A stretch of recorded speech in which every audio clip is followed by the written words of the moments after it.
dealing with asthma first as a child and then through my adult years has been challenging.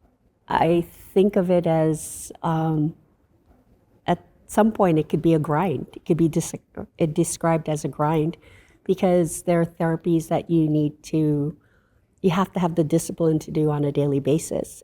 I was fortunate to be a part of a symptom management program in the pulmonary department at UCSF, and there was a nurse practitioner there, Susan Jansen, who was phenomenal. She took the time to really explain the disease process, my symptoms, how to break down what symptoms I was having and relate it to where I am in the disease process, and then together looking at the treatments and looking at other ways to mitigate exacerbations, because there's a lot of preventive things that you could do. I was described as a poor perceiver, meaning that I could be, my peak flows could be in the very low 300s, but I was plugging along and I'd say, oh, I'm fine, and yet my window for an attack would get smaller and smaller.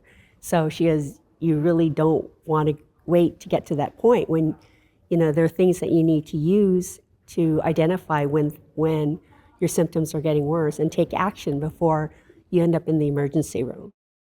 I'm very thankful for the family that I have because without them, I wouldn't be here. My siblings say that they were really scared because they never knew what was going to happen. Would I come home from the hospital or would I get better? So it was a very anxious period of time. My mom or my dad would stay up with me because I was having an asthma flare, taking me to the ER, and then coming home and then getting up to go to work the next morning. That was tremendous. When I communicate with patients, I really need to understand where are they in terms of the level of understanding of the disease, of their symptoms, and many times test results. I think one of the biggest things is really listening to that individual. What are their fears? What are their concerns? And what do they really want to achieve? And I think one of the biggest things I've learned is if you can't advocate for yourself, you can't advocate for your patients.